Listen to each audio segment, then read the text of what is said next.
Hi, everyone. I'm Michelle Carter, Director of Educational Content and Programs at Shape America.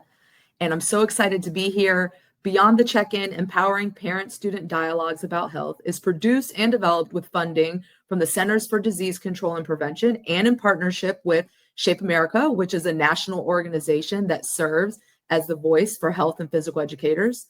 Care and Guidance, a consulting group who specializes in health education, and the and the National Association for Media Literacy Education, better known as NAMELY. I would love to introduce some of my colleagues who will be joining us today, starting with Michelle. Hi, everyone. I'm Michelle Chula-Lipkin. I am the Executive Director of the National Association for Media Literacy Education. Thanks for having me. I'm glad you're here, Michelle. Christy. Hello, my name is Christy Glenn. I am the founder and CEO of Pinnacle Partnerships, and I'm here today representing Parent Voice as I am a parent of a child who has mental health needs as well as is part of the neurodiverse community. Thanks for having me. Thank you. And Brittany. Hello, everyone. I'm Brittany Eccles, and I'm the Health Education Curriculum Manager with Care and Guidance. And thank you so much for having me. I'm so glad all three of you are here.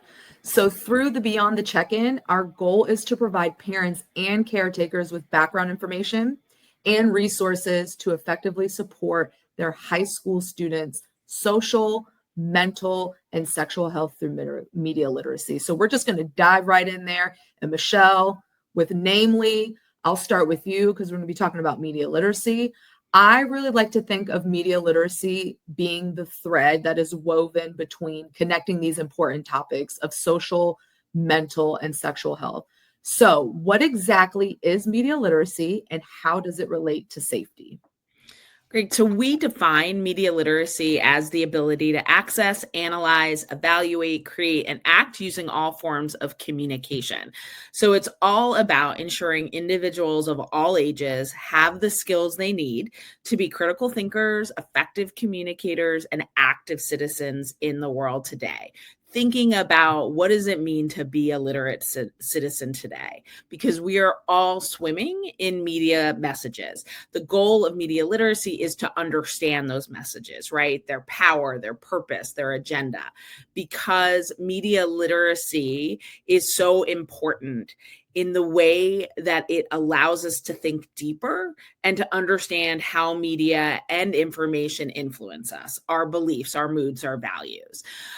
We know that it has profound effects on us. And if you think about it in terms of safety, we think of it as education is safety, right? So if you think about this framing, how do we prepare kids for success versus how do we keep kids safe? So thinking about, for example, our high schoolers getting in that car to drive, there is a system in place to teach them how to do that, right? And we don't just give them the keys and say go. And we also don't just scare the heck out of them, right? We give them the tools they need to succeed when they get behind the wheel. And so we need to do that with media and technology to keep them safe and also empower them. I love that. That was such a good analogy. Just thinking about getting in the car, right? There's so much freedom that comes with that, but it's not about protecting them to the point where you can't ever drive, but giving them the tools that they need. And education is really the safety part through the education. So I believe that media literacy can be and really should be a part of the solution when we're talking about a child's mental, social, and sexual health.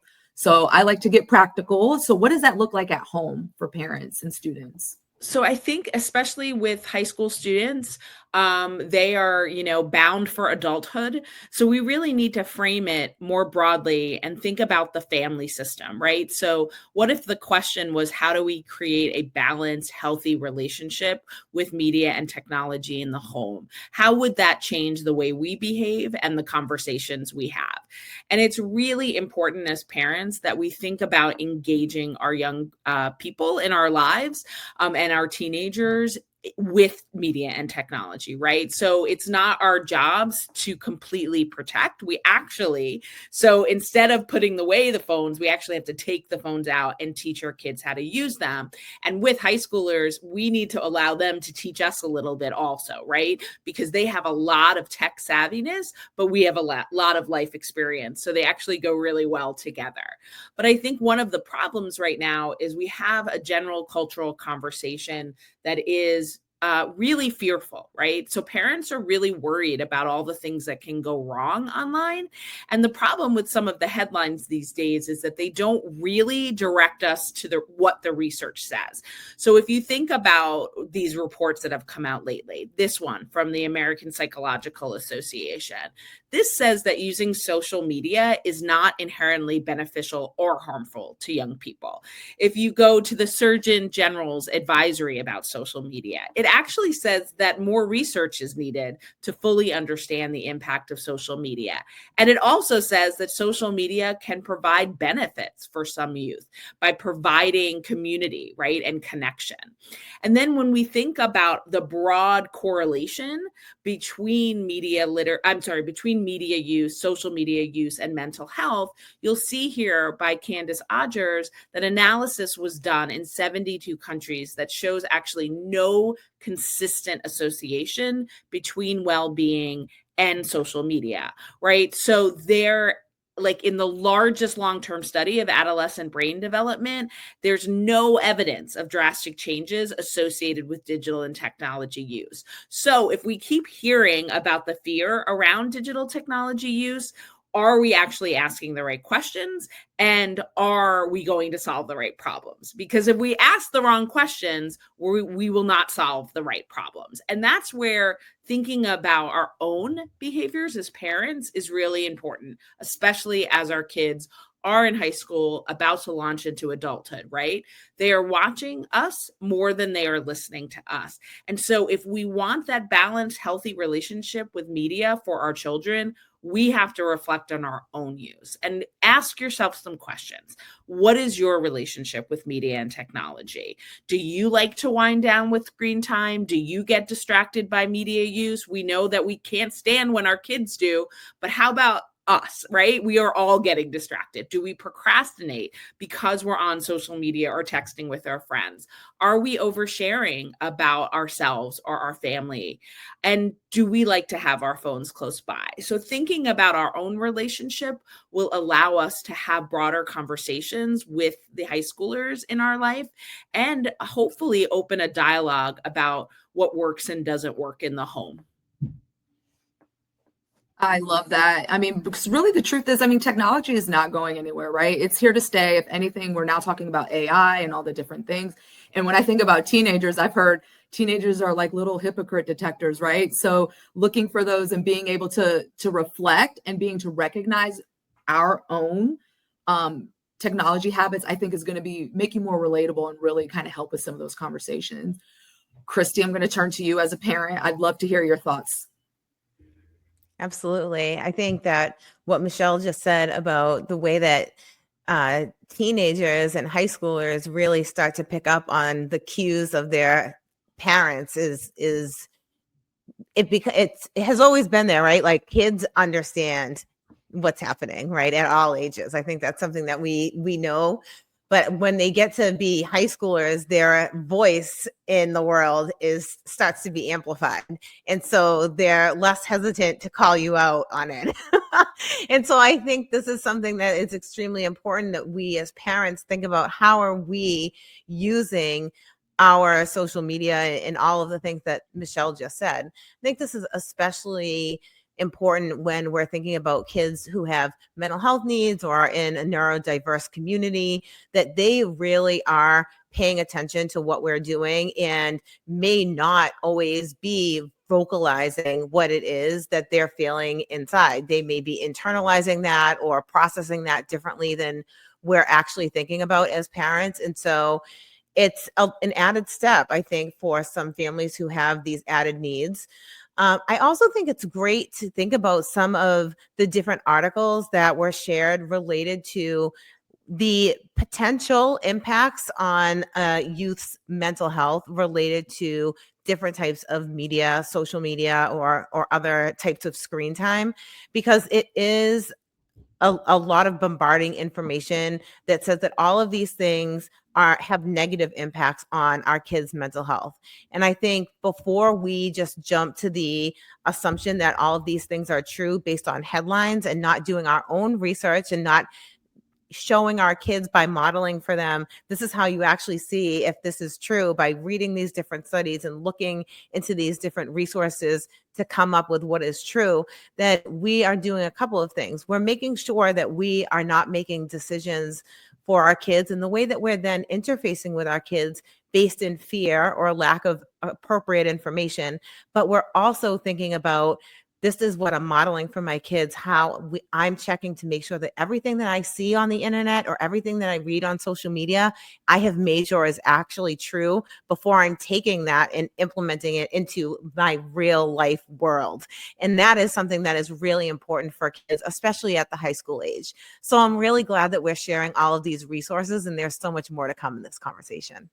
Yes, I love something you said that I love, is that the thought about how your child is watching you and they may be processing and not saying things, and it may be totally different than, because remember, our perspective is so different as a parent than it is as a kid. That just really stuck out to me. But parents, caregivers, if you're watching this, we do have conversation starters. That's one of the resources that have prompts, to Michelle's point of asking the right kinds of questions. Sometimes we can ask questions that are leading, that might sound a little judgmental. And as soon as I know that tinge of judgment, that tinge of that, they're going to shut down. So giving that help to frame those conversations in a way that will encourage conversation. We got your back, we got you, and those are coming towards the end. All right, Brittany, you're the health education expert here. You were a teacher, and your expertise is in health, skills-based health education. So I talk about wearing these two hats of as a parent, and it can be overwhelming, right? Or we're frustrated and thinking about how to have these conversations. And then when I wear my educator hat, I'm like, okay, but we got to do it, right? It's really important that they're getting the right information. I'm a source of information for my child. So when we're thinking about mental, social, and sexual health, and thinking about the content being age appropriate, this does happen in health education. So can you share with parents the overarching goal of health education? Sure. So in health education, we're trying to do a variety of things, but the overarching goal of health education is giving young people the skills and opportunities to practice these skills in order to develop health literacy. And so when we talk about health literacy, the idea here is that we want young people to understand as well as have information and skill that's going to help them maintain health enhancing behaviors. We're going to give them or provide them with opportunities for them to practice and navigate situations that, may in fact inflict harm, and how do they navigate those things through skill development and the skills that we teach them and allow them to practice. But also when we talk about developing health literacy, like we want to give young people or equip young people with the things that they need to ensure that we are delaying the onset or the use or the experimentation when it comes to risky or less safe behaviors. So overall, the goal here is really skill development to help support health literacy. And so like I've talked about skills here and there, but when I'm talking about skills, I'm talking about like things such as goal setting, accessing valid and reliable information, self-management, decision-making, interpersonal communication. How do we navigate conflict? How do we collaborate with others? Mm-hmm. So really giving young people the not just the knowledge, but the skills they need and the tools that they need to really support their overall health literacy. And so what that looks like from a parent or a caregiver standpoint is that we are partnering. So in health education, it's like we learn these things in the classroom, but also we want parents to also help and help support as well as continue the conversation and the learning, right? And giving young people the opportunities to really hone in and develop these skills and become proficient in these skills.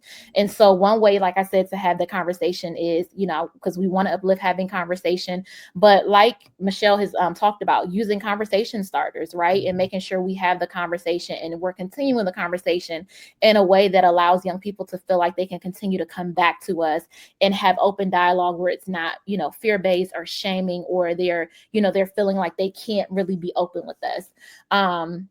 So that is the overarching goal of health education. Thank you. So not just information overload, which is probably our experience with health education, but skills with information and then the opportunity to practice and navigate.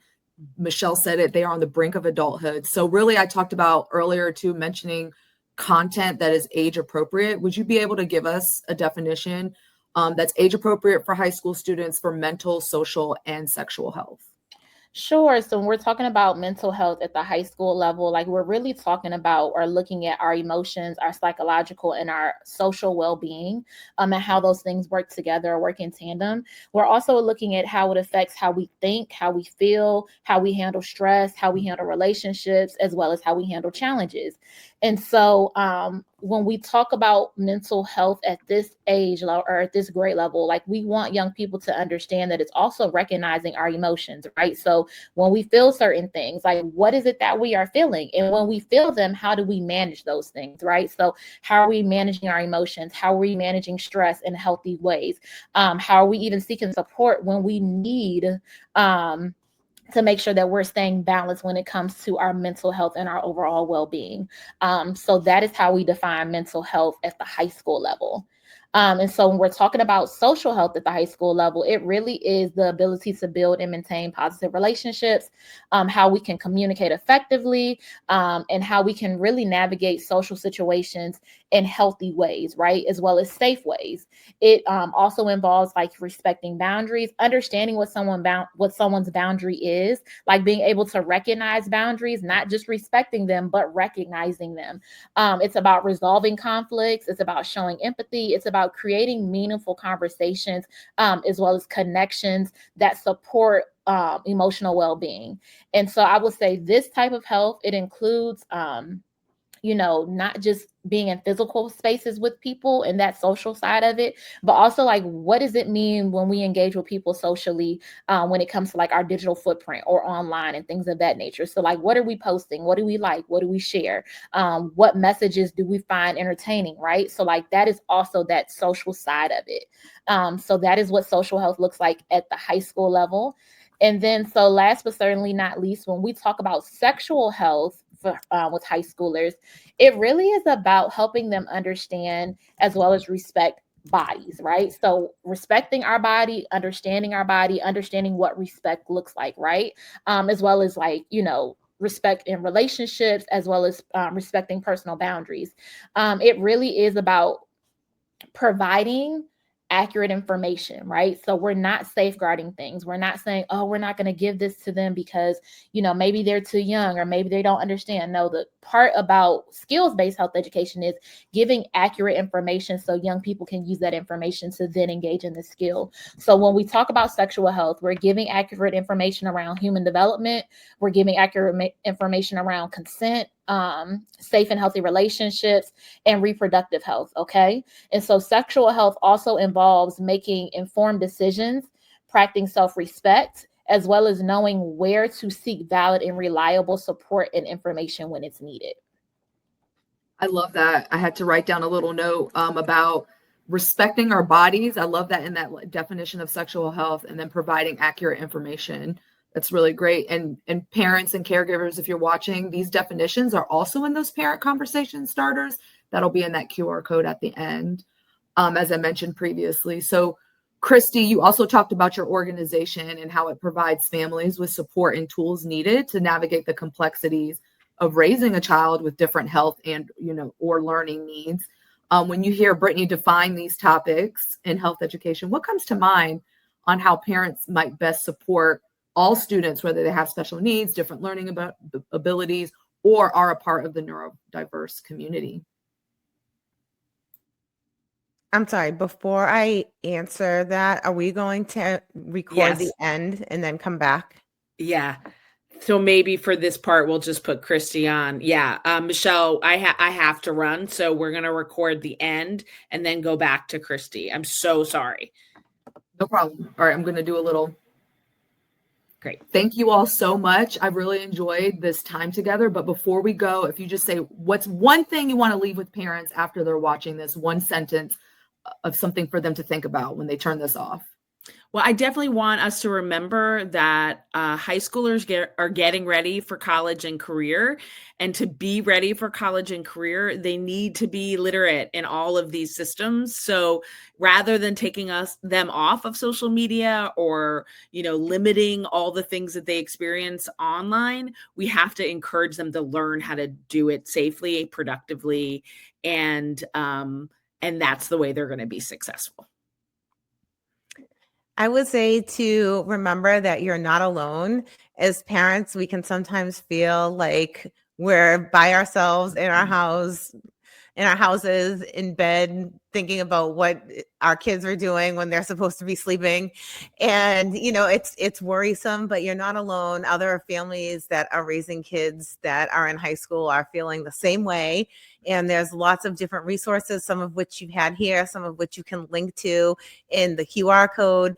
And then, meeting and talking to other types of families, because there truly is unity in community, and talking with other families that are like yours and coming up with plans of action are really a wonderful way to get through these times, and you'll make it through. You'll definitely make it through. I would say my closing thought would be, have the conversation as much as it may feel uneasy, awkward, but let young people know that you are a source, a valid and a reliable source. And so make sure that you're leaning into the resources that will be shared, just to ensure that you are starting the conversation, having the conversation, and continuing the conversation so young people view you as a valid and a reliable resource. Thank you. So many good things that we've talked about today. Parents, please use the resources. We want you to feel empowered and comfortable talking with your high school students here, and you can use this QR code. And thank you so much for taking the time to watch this video. That's the first step, and that you're caring about your child and you're invested in them, in their health and their well-being. So thank you.